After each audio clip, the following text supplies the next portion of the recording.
નમસ્કાર વિદ્યાર્થી મિત્રો, લાસ્ટ લેક્ચરમાં આપણે તરંગો ચેપ્ટરની અંદર દોરીમાં ઉદ્ભવતા તરંગોના વેગનું સૂત્ર છે એ તારવ્યું અને એના આધારે થોડા દાખલા છે સોલ્વ કર્યા હતા. આજના લેક્ચરમાં આપણે ચર્ચા કરવા જઈ રહ્યા છીએ તરંગમાં ઉર્જાનું પ્રસરણ છે એ કઈ રીતે થાય છે અથવા તો વિક્ષેપ કઈ રીતે આગળ છે એ વધે છે. બરાબર, આજે આપણે એક્ઝેક્ટ સમજવાના છીએ કે દોલનો છે એ દોરીમાં ઉપર નીચે થતા હતા તો ઉર્જા આગળ કઈ રીતે જાય છે એ આપણે આજના લેક્ચરમાં ભણવાના છે. બરાબર, તો તમને ખ્યાલ છે એ પ્રમાણે જે હાર્મોનિક તરંગ છે એમાં આપણે y વિરુદ્ધ x નો આલેખ છે બનાવ્યો છે. હાર્મોનિક તરંગમાં તમને ખબર છે બધા જ કણો સમાન રીતે સરળ આવર્ત ગતિ છે એ કરે. તો આવો કંઈક આલેખ છે આપણામાં. કેમ આવો આલેખ બનતો હતો? તો કે આ દોરી છે ધારો કે તો એ દોરીમાં ઘણા બધા કણો છે. બરાબર, દોરીમાં ઘણા બધા કણો છે. તમામ કણો છે સરળ આવર્ત ગતિ કરે. એનો મતલબ આ કણ છે અહીંયા પહોંચે છે, આ કણ છે અહીંયા પહોંચે છે, આ કણ છે અહીંયા પહોંચે છે. તો આમ આપણે વિક્ષેપની દિશા અથવા તો સ્થાનાંતરની દિશા લઈએ અને આ દિશામાં છે તરંગનું પ્રસરણ થાય. બરાબર, એટલે આપણે આ તરંગનો વેગ v છે એટલી ખબર છે. હવે આ બધા કણો છે દોલન કરે છે તરંગમાં.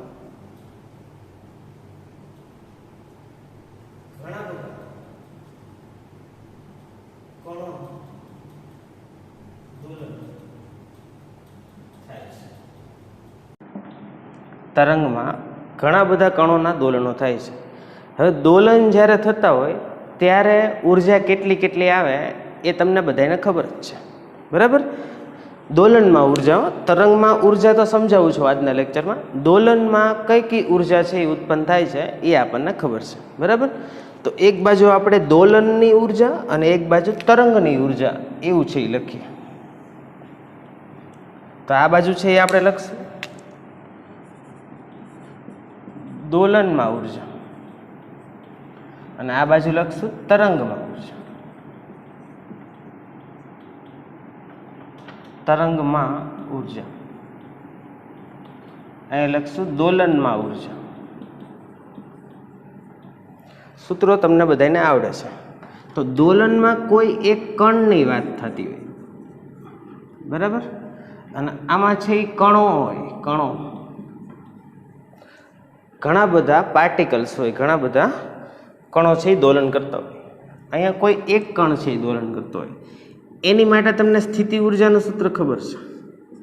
આ કોઈ એક કણ દોલન કરતો હોય, ધારો કે આ પર્ટિક્યુલર એક કણની વાત કરું તો આ એક કણ છે એ ઉપર નીચે દોલન છે એ કરે છે તો એની સ્થિતિ ઉર્જા.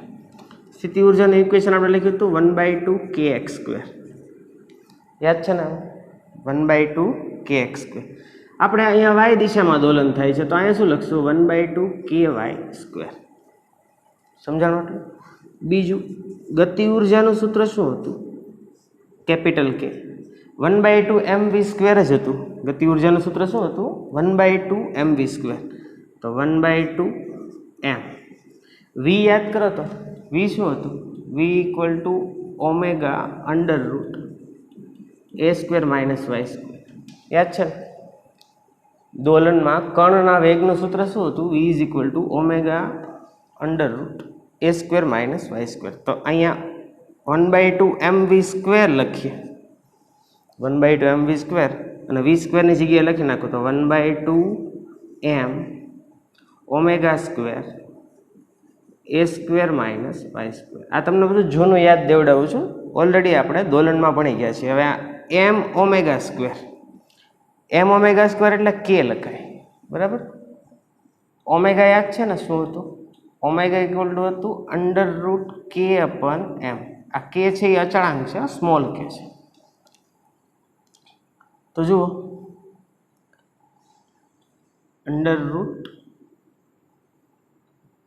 ઓમેગાની કિંમત છે આપણે અહીંયા મૂકીએ m ઓમેગા સ્ક્વેર. બરાબર, તો આપણે આવર્તકાળનું ઇક્વેશન શું હતું? t = 2π√m/k. બરાબર, આના ઉપરથી ઓમેગા, આપણે તો ઓમેગા ઉપરથી ટી લઈએ. ટી ઉપરથી ઓમેગા લખવું હોય તો શું લખાય? Omega = 2π/t. તો આ શું લખાશે? k/m. સમજાણું? આવર્તકાળનું તો આપણે ઘણા બધા દાખલા ગણ્યા હતા, કદાચ તમને યાદ હશે. તો આવું લખાય. હવે આપણી પાસે શું છે જુઓ, ઓમેગા સ્ક્વેર છે. શું છે? Omega square. તો ઓમેગા સ્ક્વેર કરો તો અહીંયા શું લખાય? કે અપન એમ કેન્સલ થઈ જશે. તો આ સૂત્ર શું આવશે? 1/2 કે એ સ્ક્વેર માઇનસ વાય સ્ક્વેર.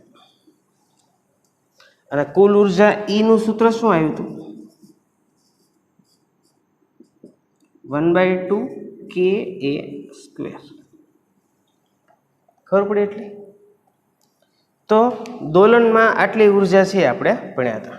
પછી એના આપણે આલેખે દોર્યા હતા. જો અહીંયા થોડાક દોરી નાખો. સ્થિતિ ઉર્જા જ્યાં વાયની કિંમત 0 થાય ત્યાં કેવી થાય? 0. બાકી બે જગ્યાએ મહત્તમ થાય. તો આવો આલેખ બનાવ્યો હતો.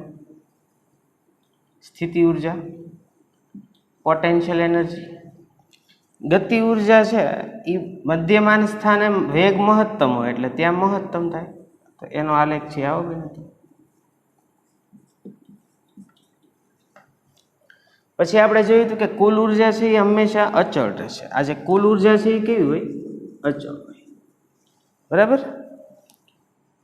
હવે આની ઉપરથી આપણે જોયું હતું કે જ્યાં કે મેક્સિમમ હોય ત્યાં, એટલે કે જ્યાં ગતિ ઉર્જા મહત્તમ હોય ત્યાં સ્થિતિ ઉર્જા મિનિમમ હોય. જ્યાં ગતિ ઉર્જા મહત્તમ હોય ત્યાં સ્થિતિ ઉર્જા મિનિમમ. અને જ્યાં યુ મેક્સિમમ હોય તો અહીંયા તમને બતાવી, જો યુ મેક્સિમમ છે તો ત્યાં કે કેવું છે? મિનિમમ. ત્યારે કે મિનિમમ મળે. બરાબર. આટલી ખબર પડે છે. આ બધી વાત ઉર્જાની ક્યાં હતી? દોલનમાં. તરંગમાં ઉર્જાની વાત છે એ કરીએ આપણે. તો જે નવી વસ્તુ ભણવાની છે એ તમને કહું. તરંગમાં તમને ખબર છે ઉર્જા છે એ આગળ વધે છે. એટલે કે એક પ્રકારનો જે વિક્ષોભ છે એ વિક્ષોભ આગળ વધે છે. તો તરંગના કિસ્સામાં આપણે જે ફાઇન્ડ કરવાનું છે એ અહીંયા લખું છું. પહેલાં તો આપણે ફાઇન્ડ કરશું du/dx. સૂત્ર જે આવે શું ફાઇન્ડ કરવાનું છે એ બધું લખતા છે. du/dx અંતર સાથે સ્થિતિ ઉર્જામાં થતો ફેરફાર. તરંગના કિસ્સામાં ઉર્જા અચળ નહીં આવે. તરંગના કિસ્સામાં ઉર્જા અચળ નહીં આવે કારણ કે ઘણા બધા કણો છે. ઘણા બધા કણો છે એટલે કોઈ એક કણ છે એની આગળનું કણ અને એની પાછળનું કણ બેયની અસર નીચે આવશે. સમજાય છે? ઉર્જા આગળ વધશે તો એક કણ પાસે જે ઉર્જા છે એ પછી બીજા કણને મળશે, બીજા કણ પાસે ઉર્જા છે એ પછી ત્રીજા કણને મળશે. એનો મતલબ ઉર્જા અચળ રહેશે નહીં. એટલે સ્થિતિ ઉર્જા અંતર સાથે બદલાશે. બરાબર. આપણે એક્સ લખ્યું છે તો અંતર સાથે બદલાશે. તો એક આ ફાઇન્ડ કરશું. બીજું ગણશું dk/dx. ગતિ ઉર્જા પણ બદલાશે. અને જો આ બંને ઉર્જા બદલાતી હોય તો કુલ ઉર્જા પણ બદલાશે. d/dx જે અચળ નથી. જો ધ્યાન રાખજો, દોલનના કિસ્સામાં કુલ ઉર્જા અચળ હતી, તરંગના કિસ્સામાં કુલ ઉર્જા અચળ નથી. એક વસ્તુ ખાસ સમજો, ઉર્જા અચળ ન જ હોય ને, કારણ કે ઉર્જા આગળ વધે છે. પહેલાં અહીંયા ઉર્જા છે, પછી અહીંયા ઉર્જા છે, પછી અહીંયા ઉર્જા છે, પછી અહીંયા ઉર્જા છે, એમ કરતાં કરતાં ઉર્જા કેવી છે? આગળ વધે. તો ઉર્જા ક્યારેય અચળ રહેવાની નથી. તરંગના કિસ્સામાં ઉર્જા અચળ નથી. સમજાણું એટલું? તો આ સૂત્ર તારવશું આપણે. du/dx અંતર સાથે બદલાતી જતી સ્થિતિ ઉર્જા, અંતર સાથે બદલાતી જતી ગતિ ઉર્જા અને અંતર સાથે બદલાતી જતી કુલ ઉર્જા. ખાસ વસ્તુ યાદ રાખજો, તરંગના કિસ્સામાં ઉર્જા અચળ નથી. બરાબર. ચાલો પછીની વાત છે આપણે ભણશું. અહીંયા કેમ લખ્યું હતું આપણે? જ્યાં કે મેક્સિમમ થાય ત્યાં યુ મિનિમમ થાય અને જ્યાં યુ મેક્સિમમ થાય ત્યાં કે મિનિમમ થાય. અહીંયા થોડુંક ઊંધું થાય છે. જ્યાં કે મેક્સિમમ થાય એટલે કે ગતિ ઉર્જા મહત્તમ થાય ત્યાં જ યુ મેક્સિમમ થાય. જ્યાં ગતિ ઉર્જા મહત્તમ થાય ત્યાં જ સ્થિતિ ઉર્જા મહત્તમ થાય. અને જ્યાં ગતિ ઉર્જા મિનિમમ થાય ત્યાં જ યુ મિનિમમ થાય. આના ઉપરથી પણ તમને ખબર પડે, જો બંને ઉર્જા એક સાથે મહત્તમ થતી હોય તો ક્યારેય કુલ ઉર્જા અચળ રહી શકે નહીં. બરાબર. બધું જ છે એ તમને વ્યવસ્થિત રીતે સમજાવું છું. તરંગના કિસ્સામાં આવું છે અને દોલનના કિસ્સામાં આવું છે. બરાબર. તો એક બાજુ આટલું છે એ બધા નોટ કરી રાખજો. આજના લેક્ચરમાં આપણે આની વાત છે કરવાની છે, તરંગમાં ઉર્જા એટલે કે ઘણા બધા કણોની ઉર્જા. આ ઓલરેડી આપણે બધું ભણી ગયા છીએ, બરાબર. u is equal to 1/2 kx² હતું, અહીંયા y દિશામાં દોલન થાય તો ky² લખ્યું. પછી ગતિ ઉર્જા, કુલ ઉર્જા અચળ છે, જ્યાં k મેક્સિમમ થાય ત્યાં u મિનિમમ થાય, અને જ્યાં u મેક્સિમમ થાય ત્યાં k મિનિમમ થાય. એ આલેખમાં આપણને બતાવે છે. આજના લેક્ચરમાં તમામ વાત છે આની આપણે કરશું. ક્લિયર? તો ચાલો પહેલા સ્ટાર્ટ કરીએ આપણે સ્થિતિ ઉર્જાથી. તો હેડિંગ આપજો, સ્થિતિ ઉર્જા.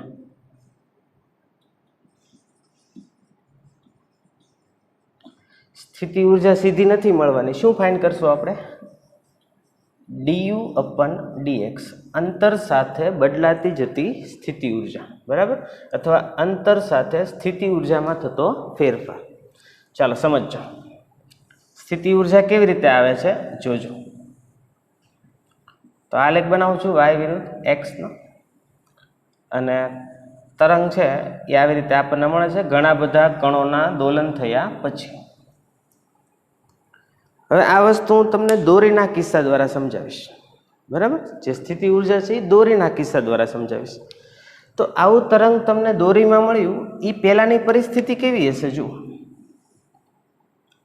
એ પહેલાની પરિસ્થિતિ આવી હશે. આ જે દોરી છે એ પહેલા તમે આ એક છેડે બાંધેલી છે, બરાબર, અથવા આ છેડે બાંધેલી છે, સમજો. અહીંયા તમે વિક્ષોભ છે એ પૂરો પાડો છો, અહીંયા વિક્ષોભ છે એ ઉત્પન્ન કરો છો, એટલે આવું મળે છે. એનો મતલબ પહેલા તો દોરી સીધી હતી ને. હવે આપણે જે વાત કરવી છે એ સ્થિતિ ઉર્જાની. સમજો ખાસ. ધારો કે હું કોઈ એક કણ છે અહીંયા લઉં, કોઈ એક કણ અહીંયા લઉં. જો આ સૂક્ષ્મ સ્થિતિ ઉર્જા કહેવાય ને, du, એટલે એક કણ માટે સ્થિતિ ઉર્જા લો. આ જે કણ છે એ ધારો કે આ અંતર x છે, તો આ dx લંબાઈનો કણ છે. દોરીમાં આ એક dx લંબાઈનો કણ છે, બરાબર. આટલું dx ધારી લો. હવે જ્યારે તમે વિક્ષોભ ઉત્પન્ન કર્યો, ત્યારની પરિસ્થિતિ જુઓ તો આ જે કણ છે,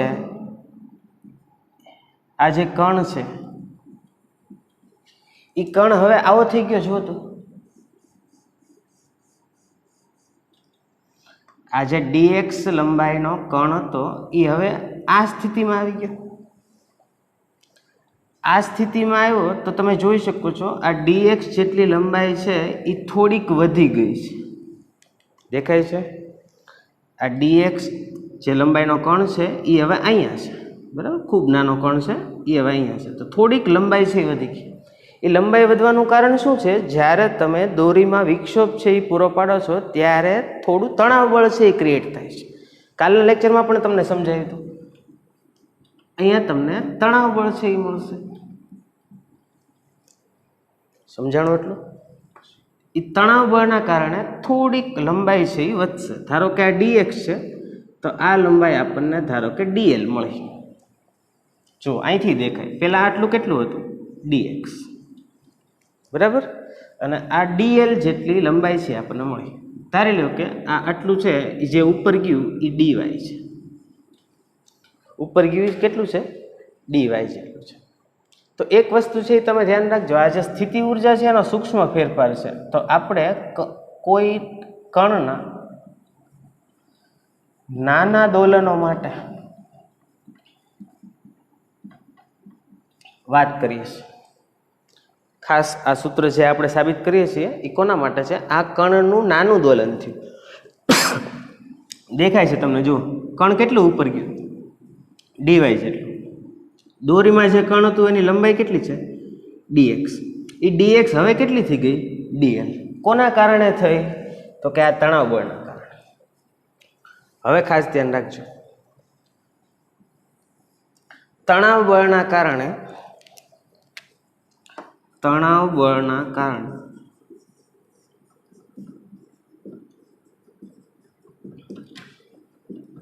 દોરીની અથવા તો દોરી પરના કણની લંબાઈ dx થી વધીને ડીએલ થાય છે. આટલી તો ખબર પડી. દોરી પરના કણની લંબાઈ ડીએક્સ થી વધીને ડીએલ જેટલી થાય છે. કોના કારણે વધી? તણાવ બળના કારણે. પછીની પરિસ્થિતિમાં શું થશે? આ જે કણ છે બરાબર, એની લંબાઈ વધી બરાબર. દોરી છે એ તમને ખબર છે થોડીક સ્થિતિસ્થાપક હશે. દોરી કેવી હશે? સ્થિતિસ્થાપક. તો જેવી આ લંબાઈ છે એ થોડીક ખેંચાય, એટલે કે આ ડીએક્સ છે એ થોડીક ખેંચાય ને ડીએલ બની ગઈ. પછી પાછી મૂળ સ્થિતિમાં આવવાનો પ્રયત્ન કરશે. રબર છે એ તમે કેમ ખેંચો, પછી પાછું મૂળ સ્થિતિમાં આવવાનો પ્રયત્ન કરે. એમ આ કણ છે આયનન નથી રહેવાનો, એ કણના દોલનો છે થવાના છે. એટલે આ ડીએલ લંબાઈ તણાવ બળના કારણે મળી. પછીની પરિસ્થિતિ એવી આવશે કે આ જે ભાગ છે એ પાછો અહીંયા આવી જશે. આ જે કણ છે એ પાછો અહીંયા આવી જશે. ત્યારે કોઈ પણ પ્રકારનું તણાવ બળ હશે નહીં. તો એનો મતલબ શું થયો? આ જે ઉર્જા અહીંયા આપણને મળી, એટલે કે જે ઉર્જાનો સંગ્રહ થયો એ કોના કારણે થયો? તણાવ બળના કારણે. તો એવું કહી શકાય કે તણાવ બળના કારણે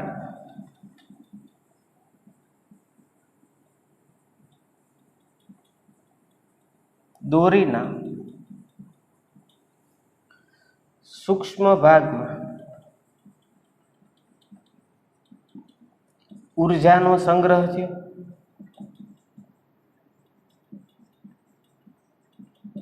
બધી એક એક વસ્તુ છે એ ધીમે ધીમે સમજાવતો જાઉં છું, ખાસ સમજજો. કેમ સ્પ્રિંગના પુનઃસ્થાપક બળના કારણે સ્પ્રિંગમાં ઉર્જાનો સંગ્રહ થયો હતો, તેવી જ રીતે તણાવ બળના કારણે દોરીના આટલા ભાગમાં ઉર્જાનો સંગ્રહ થયો બરાબર. એ આપણને દેખાતી નથી. દોરી થોડીક ખેંચાણી છે, એના કારણે એની પાસે કંઈક ને કંઈક ઉર્જા આવી છે. એ ઉર્જા છે સ્થિતિ ઉર્જા. તો એવું કહી શકાય કે દોરીના સૂક્ષ્મ ભાગમાં જે ઉર્જાનો સંગ્રહ થયો છે, એટલે કે તણાવ બળ દ્વારા થયેલું કાર્ય,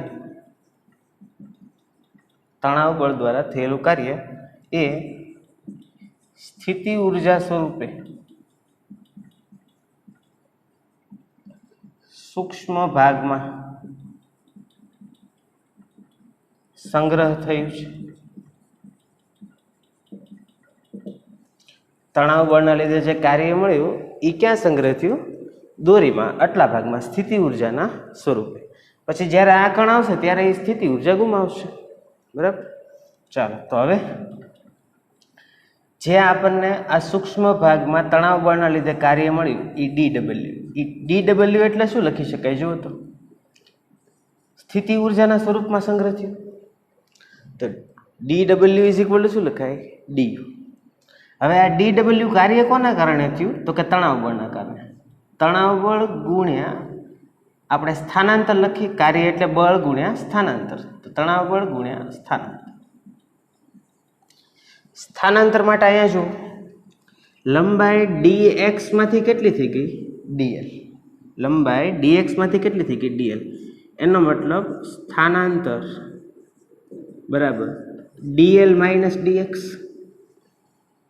સ્થાનાંતર કેટલું થયું? DL minus DX. તો આને આપણે શું લખશું? T into DL minus DX. આટલી ખબર પડે છે. સ્થિતિ ઉર્જાના ફેરફારનું સૂત્ર શું આવ્યું? તણાવ બળ ગુણ્યા ડીએલ માઇનસ ડીએક્સ. ક્લિયર થાય છે એટલી વાત? ચાલો, તો હવે જોજો ખાસ, અહીંયા જે વસ્તુ બની છે એ હું દોરું છું. તો આટલો ભાગ તમને ડીએલ બતાવે છે, થોડોક ઝૂમ કરીને બતાવું છું. આટલો ભાગ છે ડીએલ છે, આટલો ભાગ છે ડીએક્સ છે, અને આ ડીવાય છે બરાબર ને. ડીવાય જેટલો કણ ઉપર ગયો છે, મૂળ લંબાઈ કેટલી હતી? ડીએક્સ, અને થઈ ગઈ કેટલી? ડીએલ. તો આ ડીએલ બરાબર આવું લખાય આના ઉપરથી, under root dy square plus dx square. Dy square plus dx square. આ ડીએલ ની જગ્યાએ લખાય, ડીએલ ની જગ્યાએ લખો. તો હવે સ્થિતિ ઉર્જાનું સૂત્ર શું આવશે? ડીયુ બરાબર ટી ઇન્ટુ આ અંડર રૂટ એટલે કેટલી ઘાત લખાય જુઓ તો, આ એક કાઉસ છે એ બનાવું છું. અંડર રૂટ એટલે કેટલી ઘાત લખાય? dy square plus dx square. આ જે આખો કાઉસ છે અંડર રૂટ એટલે 1/2 ઘાત થઈ, અને માઇનસ હજી આ dx તો છે જ, થોડુંક સાદુરૂપ આપવામાં છે એ ધ્યાન રાખવું પડશે, બરાબર. તો આટલું તમે બધા એક બાજુ લખી રાખો. પછી આગળની સાબિતી છે એ હવે આપણે જોઈએ, બરાબર. ખાસ ખબર પડી ને આ શું થયું, સ્થિતિ ઉર્જા ગણવી હતી. તો પહેલાં મેં ધારી લીધું કે આ dx લંબાઈનો કણ છે એ ઉપર ગયો, એટલે થોડીક લંબાઈ વધી તણાવ બળના કારણે. તણાવ બળના કારણે જે લંબાઈ વધી એ કેટલી વધી? dl minus dx. તણાવ બળના કારણે એમાં ઉર્જાનો સંગ્રહ થયો, સ્પ્રિંગનું ઉદાહરણ આપ્યું, અને એ સ્થિતિ ઉર્જાના સ્વરૂપમાં સંગ્રહ થયું, બરાબર. તો કાર્યનું સૂત્ર એટલે સ્થિતિ ઉર્જા. કાર્ય એટલે બળ ગુણ્યા સ્થાનાંતર, તો બળ એટલે તણાવ બળ અને સ્થાનાંતર dl માઇનસ dx. પછી dl ની જગ્યાએ આપણે under route dy square plus dx square લખ્યું, અને આટલા સુધીનું સૂત્ર છે એ બધા એક બાજુ લખી રાખજો, બરાબર. આની પછીની સાબિતી છે હવે આપણે જોઈએ. ક્લિયર?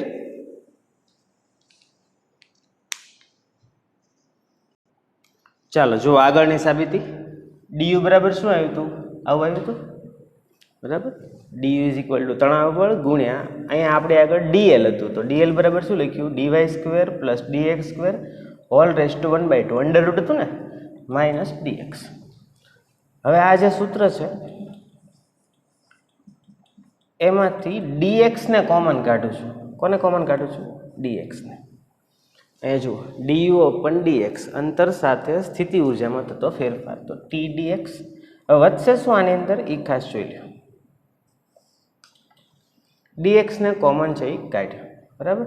હાલો હવે અહીંયા શું વધશે જુઓ, આ જે કાઉસ હતો ત્યાં dy અપન dx થઈ જશે, કારણ કે ત્યાં dx નહોતો, એનો વર્ગ વત્તા જ્યાં dx હતું ત્યાં શું થઈ ગયું?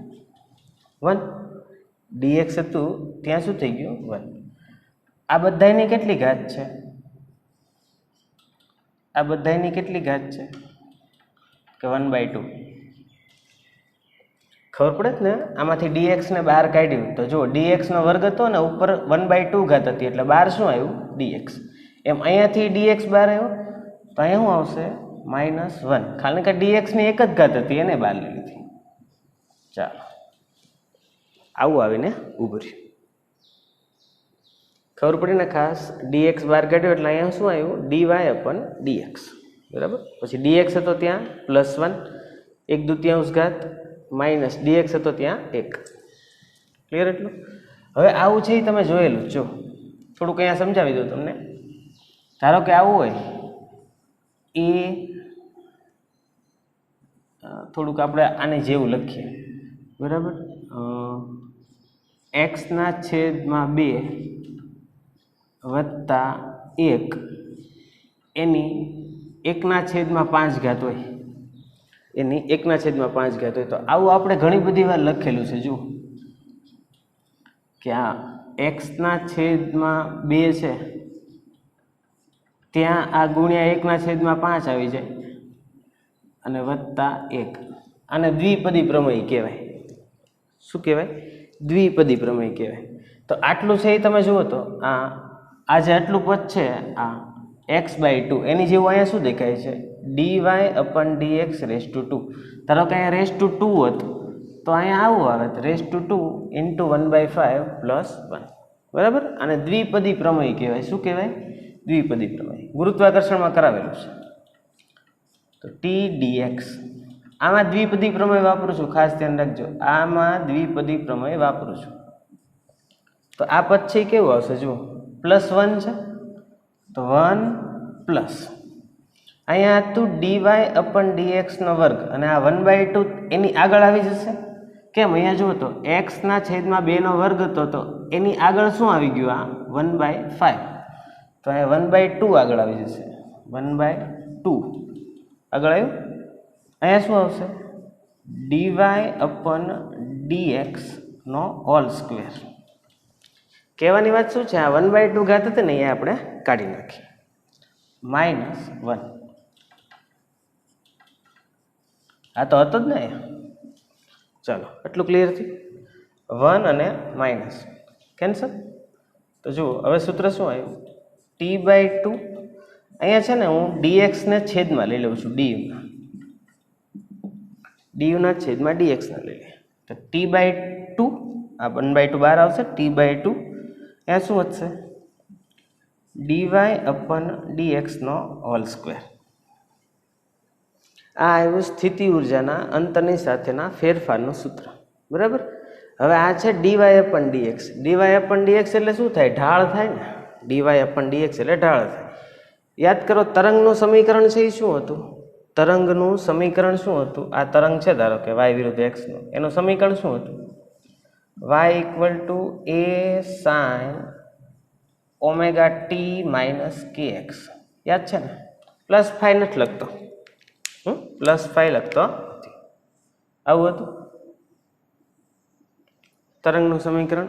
અહીંયા શું છે dy/dx. dy/dx એટલે મારે શું કરવાનું x ની સાપેક્ષે y નું વિકલન કરવાનું. શું કરવાનું x ની સાપેક્ષે y નું વિકલન. ચાલો તો આ આવશે T/2 વિકલન કરું છું ધ્યાન રાખજો અને જે આવે પછી એનો વર્ગ. હાલો વિકલન જોજો x ની સાપેક્ષે છે તો a sin નું શું થશે cos પછી આખું આ એમ નામ લખી નાખવાનું ωt - kx અને પછી હજી આનું કરવાનું એટલે x નો સહગુણક 12 આવે એટલે 12 શું આવશે -k. 12 શું આવશે -k અને આખાનો શું છે વર્ગ છે આખાનો વર્ગ છે. ચાલો લખીએ હવે T/2 a² પછી આ k² ગતિ ઉર્જા નથી ઓલો અચળાંક છે cos² ωt - kx. કોનું સૂત્ર આવ્યું છે du/dx નું. ખબર પડી એટલી. ચાલો હજી થોડુંક સૂત્રમાં આપણે ફેરફાર છે એ કરીએ. તો યાદ કરો દોરીમાં ઉદ્ભવતા તરંગ માટે તરંગના વેગનું સૂત્ર શું હતું √T/μ હતું.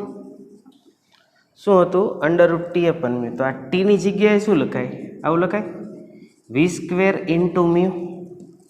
તણાવ બળની જગ્યાએ v² × μ આવું લખાય. પછી બીજું તમને યાદ છે v નું સૂત્ર આવું હતું ω/k. તમને યાદ હોય તો t નો સહગુણક છેદમાં x નો સહગુણક નો માનાંક. આ તરંગના વેગનું સૂત્ર હતું. તો આના ઉપરથી જે તમને આ k² બતાવી છે ત્યાં k ની જગ્યાએ શું લખી શકાય ω/v લખાય.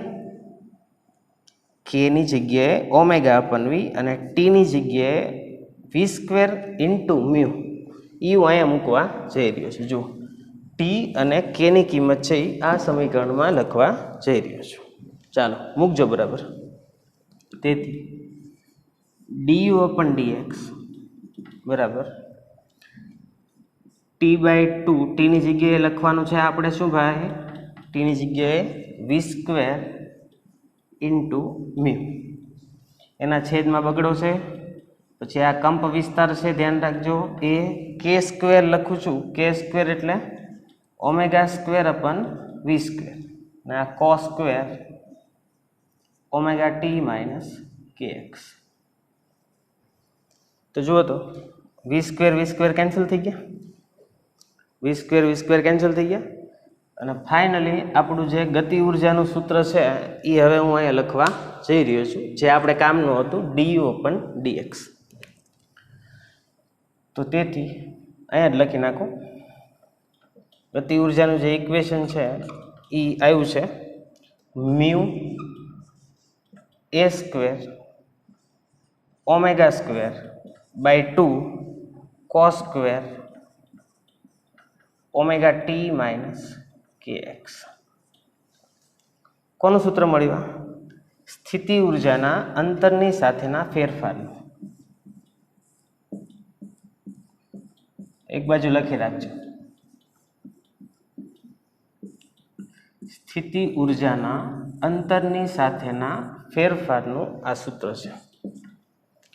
જોઈ શકો છો એમાં t આવે છે અને x આવે છે. એનો મતલબ તમારી જે આ સ્થિતિ ઉર્જા છે એ સમય ઉપર આધાર રાખે છે અને અંતર ઉપર આધાર રાખે છે. કોની ઉપર આધાર રાખે છે? સમય ઉપર. એટલે કે એ સમયે કણ કેવા દોલનો કરે છે, એનું સ્થાનાંતર છે એ કેટલું છે એની ઉપર આધાર રાખે છે. અને એ કણ પોતે ક્યાં છે, એટલે કે એક્સ કેટલું છે એની ઉપર પણ આધાર રાખે છે. તો આ થઈ ગઈ સ્થિતિ ઉર્જાનો અંતર સાથેના ફેરફારનું સૂત્ર. વ્યવસ્થિત રીતે એક બાજુ છે એ લખી રાખજો, ઘણું અગત્યનું સૂત્ર છે. હવે આપણે જે ગતિ ઉર્જાનો અંતર સાથેનો ફેરફાર છે એના સૂત્રની ચર્ચા કરીએ. ક્લિયર? ચાલો હવે વાત કરીએ આપણે ગતિ ઉર્જાના અંતર સાથેના ફેરફાર. તો ગતિ ઉર્જા છે આપણે લખીએ ડીકે બરાબર 1/2 dm v². ધ્યાન રાખજો, ગતિ કોણ કરે છે? ગતિ કોણ કરે છે? તરંગમાં ગતિ કોણ કરે છે? એક તો વિક્ષેપ આગળ વધે છે, પણ પહેલા ગતિ કોને શરૂ કરી હતી? તો કે પહેલા ગતિ કોઈ એક કણે શરૂ કરી હતી. એની ગતિ ક્યાં થતી હતી? ઉપર નીચે થતી હતી.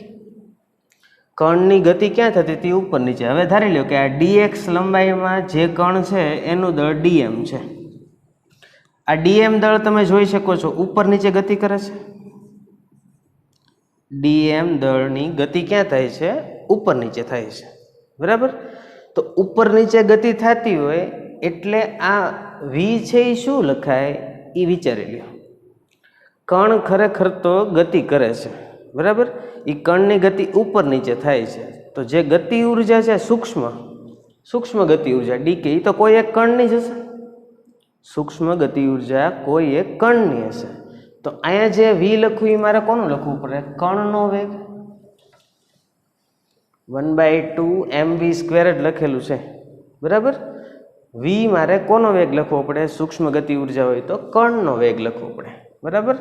એટલે કે દોલનનો વેગ. યાદ છે ને? કણનો વેગ એટલે શું? દોલનનો વેગ. ચાલો, તો dk is equal to 1/2 dm. હવે જો તો આ dx લંબાઈના કણનું દળ કેટલું છે? dm છે. તો આવું લખાય mu equal to dm/dx. Mu equal to dm/dx. તો એના ઉપરથી dm બરાબર શું લખાય ભાઈ? Mu dx. dm બરાબર શું લખાય? Mu dx. તો આ dm ની જગ્યાએ લખું છું મ્યુ dx. ગતિ ઉર્જા તો એકદમ ઈઝી છે. કણની ઝડપનો વર્ગ છે. કણની ઝડપનો વર્ગ એટલે શું થાય? કણની ઝડપ ધ્યાન રાખો ક્યાં થઈ હતી? y દિશામાં. એનું સ્થાનાંતર ક્યાં થયું હતું? y દિશામાં. તો કણની ઝડપ તો લખતા આવડે જ છે તમને. dy/dt લખાય. શું લખાય? dy/dt લખાય. હા, સ્થાનાંતરનું સમયની સાપેક્ષે વિકલન. કણનું સ્થાનાંતર કઈ દિશામાં થયું? y દિશામાં. ચાલો જોજો 1/2 મ્યુ dx ને dk ના છેદમાં લખી નાખું. આ કે ગતિ ઉર્જા છે, જોજો મ્યુ dy/dt. હવે આ y નું કોની સાપેક્ષે કરવાનું? સમયની સાપેક્ષે. જોજો a sin નું cos omega t minus kx. હવે વિકલન કરશો તો t નો સહગુણક આગળ આવશે. t નો સહગુણક શું છે? ઓમેગા. આ આખાનો વર્ગ. તો dk/dx ગતિ ઉર્જાનો અંતર સાથેનો ફેરફાર. એનું સૂત્ર શું આવ્યું? જો 1/2 mu a² ઓમેગા² cos² omega t minus kx. આ તો જોયેલું સૂત્ર આવ્યું ભાઈ, હમણાં જ સાબિત કર્યું હતું. જોજો તમારી બુકમાં આવું જ સૂત્ર મેં કોનું સાબિત કર્યું હતું? તો કે du/dx. યાદ છે? હમણાં જ આપણે સ્થિતિ ઉર્જાનું અંતરની સાપેક્ષે થતા ફેરફારનું સૂત્ર સાબિત કર્યું હતું. એવું ને એવું ગતિ ઉર્જાનું આવીને ઉભર્યું ભાઈ, બરાબર? એવું ને એવું સૂત્ર ગતિ ઉર્જાનું આવીને ઉભર્યું. એનો મતલબ શું થયો? ગતિ ઉર્જાનો અંતર સાથેનો ફેરફાર અને સ્થિતિ ઉર્જાનો અંતર સાથેનો ફેરફાર બંને કેવા મળે છે? સમાન મળે છે. હવે તો ખબર પડી ને, જે સમયે અને જે સ્થાને ગતિ ઉર્જા મહત્તમ થશે જે સમયે અને જે સ્થાને ગતિ ઉર્જા મહત્તમ થશે એ જ સ્થાને સ્થિતિ ઉર્જા મહત્તમ થશે. લખ્યું હતું ને ઓલા તરંગના ઓલા જે બે તમને ભાગ પાડીને બતાવ્યું હતું, દોલન અને તરંગ. તરંગમાં મેં એક જગ્યાએ શું લખ્યું હતું તમને યાદ હોય તો, કે જ્યાં સ્થિતિ ઉર્જા મહત્તમ થાય ત્યાં જ ગતિ ઉર્જા મહત્તમ થાય. લખાયું હતું તો દેખાય શું, જે સમયે જે સ્થાને ગતિ ઉર્જા મહત્તમ થાય એ જ સ્થાને સ્થિતિ ઉર્જા પણ કેવી થાય, મહત્તમ થાય. એનો મતલબ ક્યારેય કુલ ઉર્જા અચળ રહેશે નહીં. ઉર્જાનું શું થશે, પ્રસરણ થશે, ઉર્જા આગળ વધશે. સમજાણું આટલું? ચાલો હવે આમાં આપણે આગળ ચર્ચા કરી નાખીએ. કુલ ઉર્જા, કુલ ઉર્જાનો પણ ફેરફાર જ લખશું, DE/dx. કુલ ઉર્જાનો ફેરફાર DE/dx. તો DE/dx ભાઈ થાય શું જુઓ તો, DK/dx પ્લસ DO/dx. ગતિ ઉર્જા વત્તા સ્થિતિ ઉર્જા એટલે શું થાય, કુલ ઉર્જા થાય. તેથી DE/dx બરાબર આ સ્થિતિ ઉર્જા છે ને આ જ ગતિ ઉર્જા છે, એનો બેનો શું કરવાનો છે, સરવાળો.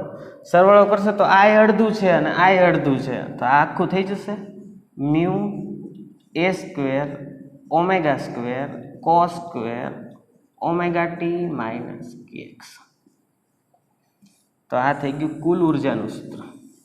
કુલ ઉર્જા એ તમે જુઓ સમય અને અંતર સાથે બદલાય છે, અને આ તો બે સરખી આવી. આગળ જ મેં તમને સમજાવ્યું. તો આજના લેક્ચરના આ 3 અગત્યના મુદ્દાઓ, સ્થિતિ ઉર્જાનો અંતરની સાથેનો ફેરફાર, એટલો જ ગતિ ઉર્જાનો અંતરની સાથેનો ફેરફાર, અને એ બેનો સરવાળો કરો, બે હરખા જ છે, તો 1/2 વત્તા 1/2 1 થયા. તો કુલ ઉર્જાનો અંતર સાથેનો ફેરફાર કેટલો આવ્યો, mu A² ω² cos² ωt - kx. એટલી ખબર પડી.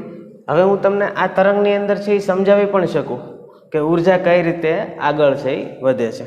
જો સમજવું છે, ધ્યાન રાખજો બરાબર. ધારો કે હું દોરીના આ ભાગની વાત કરું, આ ભાગની, આટલા સૂક્ષ્મ ભાગની વાત કરું.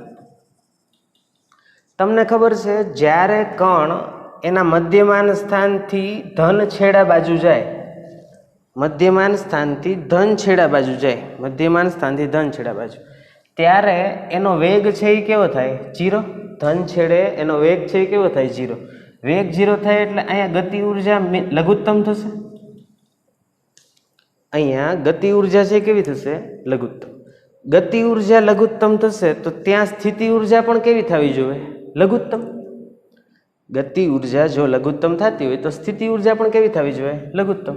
ધ્યાન રાખો આ દોરીના ભાગ ઉપર.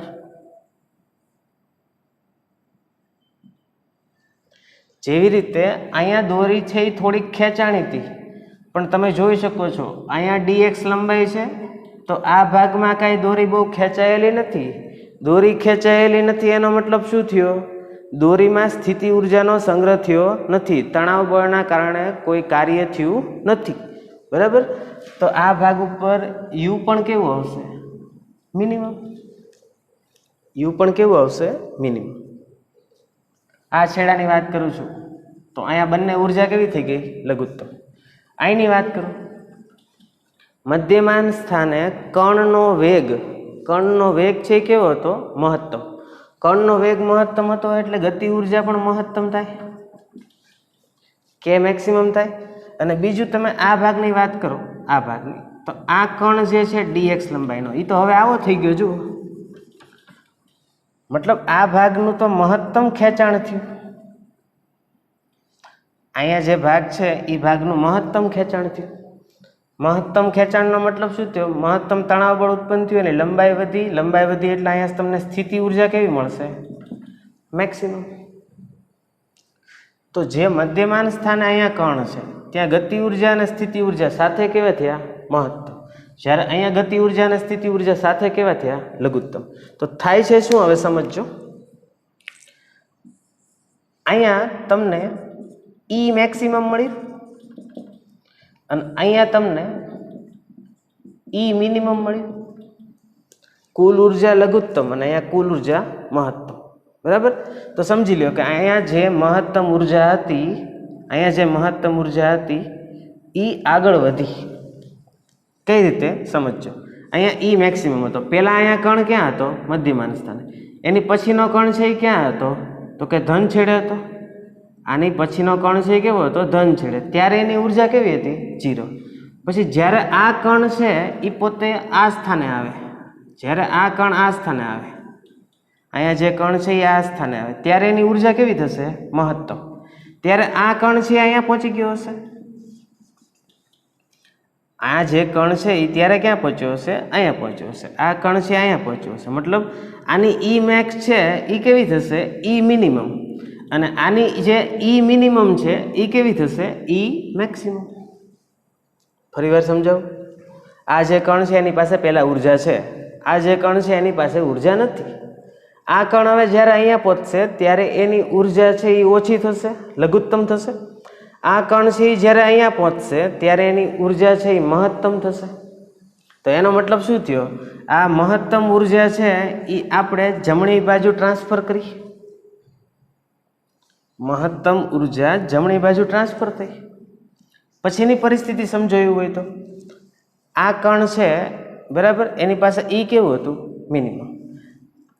અહીંયા જે કણ જે આવવાનો છે એની પાસે ઈ કેવું હશે? મેક્સિમમ હશે. તો આ કણ છે એ અહીંયાથી પાછો જ્યારે ઉપર જાય, આ કણ અહીંયાથી જ્યારે ઉપર જાય ત્યારે એની ઉર્જા કેવી થાય? ઈ મિનિમમ. અને એની પછી જે કણ આવે છે ત્યારે એની ઉર્જા છે કેવી થશે? ઈ મેક્સિમમ. એનો મતલબ પાછી ઉર્જા આગળ ગઈ. તો આવી રીતે તરંગમાં ઉર્જાનું સતત પ્રસરણ છે એ થયા કરે. કોઈ એક બિંદુ પાસે ઉર્જા મહત્તમ છે ત્યાં લઘુત્તમ થશે, અને જે બિંદુ પાસે ઉર્જા લઘુત્તમ છે ત્યાં કેવી થશે? મહત્તમ. પાછી જ્યાં મહત્તમ છે ત્યાં લઘુત્તમ થશે, લઘુત્તમ છે ત્યાં મહત્તમ થશે. એવી રીતે સતત ઉર્જા છે એ આગળ વધ્યા કરશે, અને એ ઉર્જાને જ આપણે શું કહીએ છીએ? તરંગ. સમજાય છે? વિક્ષોભનું આગળ વધવું એનો મતલબ તરંગનું આગળ વધવું. તો જુઓ તો આ ઉર્જા અંતર અને સમય સાથે બદલાય છે. તો અહીંયા મેં તમને દેખાડ્યું કે આ કણ છે એ અત્યારે અહીંયા છે, પછી તો અહીંયા કે અહીંયા જશે ને પાછળ ઉપર નીચે, તો ત્યારે એની ઉર્જામાં વધઘટ થવાની છે. અહીંયા મહત્તમ છે તો ઘટીને કેવી થશે? લઘુત્તમ. આ જે કણ છે એની અહીંયા અત્યારે લઘુત્તમ છે તો એની કેવી થશે? મહત્તમ. આની અહીંયા મહત્તમ છે તો એ જ્યારે ઉપર કે નીચે જશે ત્યારે એની ઉર્જા કેવી થશે? લઘુત્તમ થશે. સમજાય છે? એવી રીતે સતત ઉર્જા આગળ વધ્યા કરશે. પડી ને ખબર તરંગમાં ઉર્જાનું પ્રસરણ કઈ રીતે થાય છે? હવે આપણે તરંગમાં પાવર છે એ કેટલો જનરેટ થાય છે એની ચર્ચા કરવા જઈ રહ્યા છીએ. ક્લિયર? ચાલો, પાવર છે એ તમને બધાને ખબર જ છે. પાવર એટલે આપણે લખીએ છીએ ઉર્જાના છેદમાં સમય. પાવર એટલે શું લખીએ છીએ? ઉર્જાના છેદમાં સમય. જો આવું લખીએ, કેપિટલ P બરાબર પાવર. હવે આપણે જોયું અહીંયા ઉર્જા છે એ અંતર સાથે બદલાય છે. શું જોયું હતું? ઉર્જા અંતર સાથે બદલાય છે. પાવર એટલે આવું થાય, જુઓ, ઉર્જાના છેદમાં સમય DE/dt. આ જે પાવર મળે ને એને તાત્ક્ષણિક પાવર કહેવાય. કેવો કહેવાય? તાત્ક્ષણિક પાવર. પણ આપણી પાસે જે સૂત્ર છે અહીંયા લખી નાખું. જુઓ, આપણી પાસે આવું છે, DE/dx છે, mu a² ω² cos² ωt - kx. આપણી આગળ આવું સૂત્ર છે ભાઈ, બરાબર. અને આનું અડધું એટલે ગતિ ઉર્જા, આનું અડધું એટલે ગતિ ઉર્જા, આનું અડધું એટલે સ્થિતિ ઉર્જા. આવું છે, બરાબર. પાવર એટલે આવું થાય, તાત્ક્ષણિક પાવર, બરાબર. જે તે બિંદુ પાસે કેટલો પાવર છે એ આપણને મળે, અથવા તો એકમ સમયમાં કેટલી ઉર્જા મળે એની વાત છે કરીએ, બરાબર. દોરીમાં ઉર્જા આગળ વધે છે તો એકમ સમયમાં કોઈ જે તે સમયે ઉર્જા કેટલી છે એની ગણતરી કરવી હતી. 5 સેકન્ડે ઉર્જા કેટલી, 6 સેકન્ડે ઉર્જા કેટલી, તો એને અનુરૂપ આપણને શું મળશે? તાત્ક્ષણિક પાવર, બરાબર. પાવર એટલે ઉર્જાના છેદમાં સમય. હવે પ્રોબ્લેમ કાંઈ નથી. જુઓ, અહીંયા DE/dt છે, સૂત્ર કોનું છે? DE/dx. કોઈ વાંધો નહીં. DE/dt આવું તો કરીએ કાંઈ ને, dx/dx. હવે આ dx upon dt એટલે શું થયું જુઓ તો, dx upon dt એટલે v થયું, dx upon dt એટલે v થયું. આ y વિરુદ્ધ x નો આલેખ છે. તરંગ આ x દિશામાં આગળ વધતું હતું, તરંગ કઈ દિશામાં આગળ વધતું હતું? x દિશામાં આગળ વધતું હતું, ખાસ ધ્યાન રાખજો. અને x દિશામાં જે વસ્તુ આગળ વધતી હતી તરંગની ઝડપ હતી અથવા તો તરંગનો વેગ હતો. તો આ dx upon dt x દિશામાં તરંગ દ્વારા કપાયેલું અંતર. તો આ v શું લખાય? તરંગનો વેગ dx upon dt. dy upon dt એટલે દોલનનો વેગ હતો, કણનો વેગ હતો, યાદ રાખજો. dx upon dt એટલે તરંગનો વેગ. અને જો હવે સેટ થઈ ગયું આપણે d upon dx, કોઈ પ્રોબ્લેમ નથી. શું સૂત્ર આવ્યું? Mu a square omega square. આ v એટલે કોની ઝડપ? તરંગની. અને cos square omega t minus kx. કોનું સૂત્ર આવ્યું ભાઈ? તાત્ક્ષણિક પાવર. કોનું સૂત્ર આવ્યું? તાત્ક્ષણિક પાવર. ક્લિયર થઈ એટલી વસ્તુ? આ છે તરંગમાં જે તે સમયે આગળ વધતો પાવર. બરાબર, જે તે સમયે આગળ વધતો પાવર. એ પણ કોની ઉપર આધાર રાખે છે? x ઉપર અને t ઉપર. તો આને કહેશું તાત્ક્ષણિક પાવર. બીજી જે વાત કરવાની છે એ છે સરેરાશ પાવર.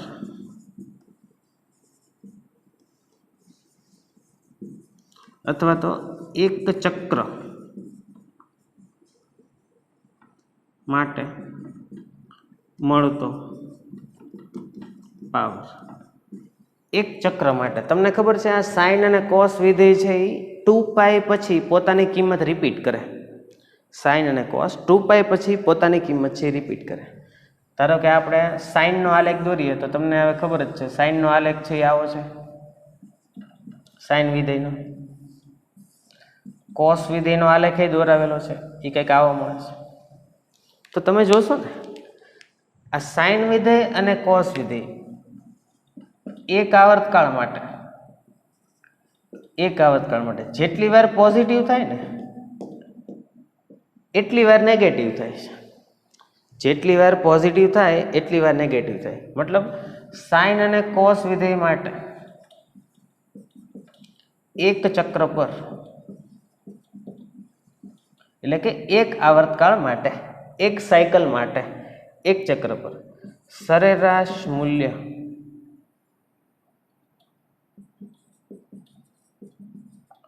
શૂન્ય મળે. આ એક બાજુ લખી રાખજો. સાઇન અને કોસ વિધેય માટે જેટલી વાર પોઝિટિવ થાય એટલી જ વાર નેગેટિવ થાય. એક આવર્તકાળની વાત કરીશું તો સરેરાશ કિંમત છે કેવી મળે? શૂન્ય મળે. સરેરાશ કિંમત કેવી મળે? શૂન્ય મળે. હવે આપણી પાસે સાઇન અને કોસ નથી, આપણી પાસે કોસ સ્ક્વેર છે. શું છે? Cos square. તો એ પણ એક બાજુ લખી રહેજો. આવું હોય ને cos square theta, cos square theta, તો એને આવું લખાય 1 પ્લસ કોસ 2 થીટા બાય 2. શું લખાય? 1 પ્લસ કોસ 2 થીટા બાય 2. અને એનું સરેરાશ કાઢો. સરેરાશની નિશાની આવી છે જુઓ, અને સરેરાશ કાઢ્યું કહેવાય. તો અહીંયા કોનું સરેરાશ કાઢવાનું આવે? 1/2નું અને આ કોસ 2 થીટા બાય 2નું. હમણાં મેં તમને સમજાવ્યું આ સાઇનની કોસની એક ઘાત હોય ને એનું સરેરાશ શું થાય? 0. તો આનું સરેરાશ શું થયું? 0. મતલબ કોસ સ્ક્વેરનું સરેરાશ કેટલું થાય? 1/2. કોસ સ્ક્વેરનું સરેરાશ કેટલું થાય? 1/2. એક આવર્તકાળ માટે વાત કરું છું, એક ચક્ર પર. કોસ સ્ક્વેરનું સરેરાશ કેટલું થાય? 1/2. એક બાજુ લખી રાખજો. જો અહીંયા સમજાવ્યું તમને, સાઇન અને કોસ એક આવર્તકાળ માટે સરેરાશ મૂલ્ય કેટલું? 0. જેટલી વાર ધન થાય એટલી વાર ઋણ થાય. અને અહીંયા કોસ સ્ક્વેર હતો, કોસ સ્ક્વેરનું 0 ન થાય, કોસની એક ઘાતનું 0 થાય. તો 1 પ્લસ કોસની અહીંયા કેટલી ઘાત લાવી દીધી? એક ઘાત. કોસની એક ઘાત, એનું કેવું થયું? 0. તો કોસ સ્ક્વેરનું સરેરાશ કેટલું થાય? 1/2. બરાબર. કોસ સ્ક્વેર જે આખું એટલું છે એનું સરેરાશ મૂલ્ય શું થશે? 1/2. તો સરેરાશ પાવરનું સૂત્ર યાદ રાખજો, mu a square omega square. આ v એટલે તરંગની ઝડપ ના છેદમાં 2. બરાબર. અત્યારે જે તમને કરાવું જ નહીં, તમને 11માં તો કામ લાગશે જ, તે 12માં કામ લાગશે અને JEE નીટમાં પણ કામ લાગશે. બરાબર. બંને માટે કોમન વસ્તુ છે, કારણ કે 12માં આપણે તરંગની ચર્ચા પાછી કરવાના જ છીએ, વિદ્યુત ચુંબકીય તરંગો. એમાં પણ તમને આ સૂત્ર છે એ કામ લાગશે. મ્યુ શું છે એ ખબર પડી ને, રેખીય ઘનતા છે. એ એટલે કંપ વિસ્તાર છે, ઓમેગા એટલે કોણીય આવૃત્તિ, વી તરંગની ઝડપ, એના છેદમાં 2. આ કોનું સૂત્ર છે? સરેરાશ પાવરનું. સરેરાશ પાવર એટલે એક ચક્ર માટે મળતો પાવર. દોરીમાંથી જે ઉર્જા ટ્રાન્સફર થાય છે જે તે સમયે કેટલી છે એને કહેવાય પાવર. જો d/dt. ક્લિયર થયું? આ છે સરેરાશ પાવર. હવે આપણે છેલ્લા મુદ્દાની ચર્ચા કરવાની છે, એ છે ઇન્ટેન્સિટી. ઇન્ટેન્સિટી એટલે તીવ્રતા. ક્લિયર? ચાલો છેલ્લો મુદ્દો ડિસ્કસ કરીએ. તરંગમાં તીવ્રતા. તીવ્રતા એટલે આવું છે કંઈક ભાઈ, જુઓ. કુલ ઉર્જાના છેદમાં ક્ષેત્રફળ ગુણ્યા સમય. આવું છે તીવ્રતા એટલે. જો આવું તમને સમજાવું. ધારો કે દોરી છે, બરાબર? આ દોરી છે. આ દોરીના આ બધા આ આડછેદ છે. શું છે? આડછેદ. ઉર્જા અત્યારે શેમાંથી પસાર થશે? આપણે દોરીનો કિસ્સો જ લઈએ છીએ, તો ઉર્જા શેમાંથી પસાર થશે? દોરીમાંથી. તો આ જે આડછેદ છે એ આડછેદમાંથી જે ઉર્જા પસાર થાય છે, ઉર્જા આગળ વધે છે, એ મેં તમને કીધું હમણાં. બરાબર? ઉર્જા જે આગળ વધે છે એ એકમ સમયમાં અને એકમ ક્ષેત્રફળ દીઠ, એટલે કે 1 મીટર સ્ક્વેર ધારો કે ક્ષેત્રફળ હોય અને 1 સેકન્ડનો સમય હોય, તો એમાંથી પસાર થતી ઉર્જા એટલે શું કહેવાય? તીવ્રતા. વ્યાખ્યા ખબર પડે છે? દોરીના કોઈ આડછેદમાંથી એકમ ક્ષેત્રફળ દીઠ એકમ ક્ષેત્રફળ દીઠ એકમ સમયમાં પસાર થતી ઉર્જા એને શું કહેવાય? તીવ્રતા. સમજાય છે? તીવ્રતા કહેવાય. બલ્બ છે એની તીવ્રતા કેટલી છે, એમાંથી પ્રકાશ કેટલો આવે છે, કેટલા ક્ષેત્રફળમાં કેટલો મળે છે, એ બધી વાત છે. ધારો કે આપણે પ્રકાશની વાત કરીએ તો આ બધા તરંગો છે, બરાબર? અને મારી પાસે આવો કોઈ એક આડછેદ છે, એનું ક્ષેત્રફળ એ છે. આમાંથી ઉર્જા પસાર થાય અથવા પ્રકાશ પસાર થાય છે, બરાબર? તો આમાંથી કેટલો આવે છે એ જ મારે ખાલી જોવાનું. આમાંથી કેટલી ઉર્જા પસાર થઈ એકમ સમયમાં આ એકમ આડછેદ દીઠ, એને શું કહેવાય? તીવ્રતા. તો તીવ્રતાનું સૂત્ર ખબર પડી ગઈ. હવે આ ઈના છેદમાં સમય એટલે તો પાવર થાય ને, પાવરના છેદમાં ક્ષેત્રફળ એટલે શું થાય? તીવ્રતા. પાવરનું સૂત્ર તો હમણાં લખ્યું હતું આપણે. હવે આપણે સરેરાશની જ વાત કરશું, બરાબર? કારણ કે એ અગત્યનું છે. સરેરાશ એટલે ખબર પડી ને, એક ચક્ર દીઠ મળતો પાવર. એનું સૂત્ર શું હતું? મ્યુ a² ઓમેગા², આ v એટલે તરંગની ઝડપ ના છેદમાં 2 ગુણ્યા આ ક્ષેત્રફળ. ક્ષેત્રફળ માટે એ નહીં લખતા હો, નહીંતર તમે કંપ વિસ્તાર સાથે ઉડાડી દેશો. એવું કરવાનું નથી, બરાબર? ક્ષેત્રફળ જ લખું છે, કોઈ વાંધો નહીં. તો આ મળ્યું આપણને તીવ્રતાનું સૂત્ર. I = મ્યુ a² ઓમેગા², આ તરંગની ઝડપ, છેદમાં 2 ગુણ્યા ક્ષેત્રફળ. સરેરાશ પાવરનું હમણાં આગળ સૂત્ર આપણે લખ્યું હતું એ જ હું અહીંયા લખું છું, બરાબર? હવે ધ્યાન રાખજો, આ મ્યુની જગ્યાએ લખું છું m/l. લખાય ને? કોઈ વાંધો નથી. l એટલે દોરીની લંબાઈ અને આ m એટલે દળ, બરાબર? m એટલે દળ દોરીનું અને આ l એટલે દોરીની લંબાઈ. કોઈ પ્રોબ્લેમ નથી. આ a² ઓમેગા² અને આ v એટલે તરંગની ઝડપ, આ l ગુણ્યા ક્ષેત્રફળ અને આ ગુણ્યા 2. આ તીવ્રતા છે. હવે જુઓ તો ક્ષેત્રફળ ગુણ્યા લંબાઈ કરો. આ ધારો કે દોરી છે, એનું ક્ષેત્રફળ આડછેદનું a છે અને એની લંબાઈ l છે. તો કાંઈ યાદ આવે છે? કદ v = a × l લખાય. નળાકારનું યાદ છે ને, πr²l. ક્ષેત્રફળ, આ a એટલે કંપ વિસ્તાર નથી. શું છે ભાઈ? ક્ષેત્રફળ. l એટલે લંબાઈ. તો તો L ગુણ્યા ક્ષેત્રફળ એટલે આ M/V કદ ગુણ્યા A સ્ક્વેર ઓમેગા સ્ક્વેર, આ V એટલે આ તરંગ ના છેદમાં બગડો થયું. આવું M/V એટલે શું થાય? ઘનતા થાય ને, યાદ છે? M/V એટલે શું થાય? ઘનતા થાય. તો ફાઇનલ તીવ્રતાનું સૂત્ર લખજો. I સરેરાશ તીવ્રતા. સરેરાશ એટલે શું? મેં પહેલા કીધું, એક ચક્ર દીઠ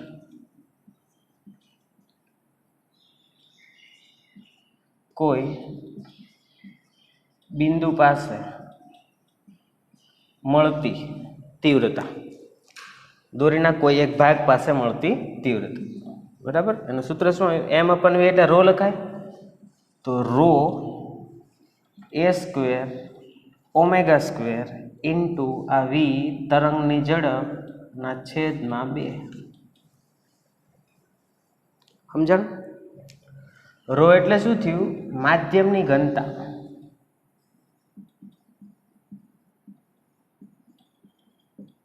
બારમા ધોરણમાં કરાવીશ. આ A એટલે શું છે? કંપ વિસ્તાર. ઓમેગા તો ખબર છે, કોણીય આવૃત્તિ. અને આ V તો મેં લખેલું છે, તરંગની ઝડપ. બરાબર? તો ભાઈ આ થયું તીવ્રતાનું સૂત્ર. બરાબર? મોટા ભાગે માધ્યમ છે એની ઘનતા અચળ હોય, કોણીય આવૃત્તિ અચળ હોય, તરંગનો વેગ છે અચળ હોય, આ બગડો છે એ અચળ છે. દાખલા ગણવા માટે આપણે સૂત્રમાં ઉપયોગી લેશું I ચલે છે A સ્ક્વેર. આ A બોલે તો કંપ વિસ્તાર. હા, એ એટલે શું છે? કંપ વિસ્તાર. અને આ છે તીવ્રતા. તો દાખલામાં આપણે આનો ઉપયોગ છે એ કરશું.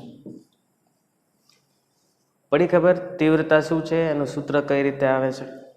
તો ભાઈ આજના લેક્ચરમાં આપણે શું ભણ્યા? તો એક તો સ્થિતિ ઉર્જાનો અંતર સાથેનો ફેરફાર, ગતિ ઉર્જાનો અંતર સાથેનો ફેરફાર, પછી બંને મહત્તમ એક સાથે થાય છે, લઘુત્તમ એક સાથે થાય, કુલ ઉર્જા છે એ અચળ નથી, કુલ ઉર્જા ઉપરથી પાવર લાવ્યા અને પાવર ઉપરથી તીવ્રતા. છેલ્લે કામની વસ્તુ આવી, તીવ્રતા ચલે છે કંપ વિસ્તારનો વર્ગ. બરાબર? બાકી બધા મોટા ભાગના 12માના તમારા જે કામના સૂત્ર છે તેમજ અત્યારે 11મામાં તો કામના છે જ, એના વિશે આપણે ચર્ચા કરી. ક્લિયર? બાકીની ચર્ચા છે આપણે નેક્સ્ટ લેક્ચરમાં કરશું. તમે જે કાંઈ તમારું વર્ક કરો છો રેગ્યુલર કરતા રહેજો. મટીરિયલમાંથી દાખલા સોલ્વ સાથે સાથે કરતા રહેજો. ક્લિયર? Thank you.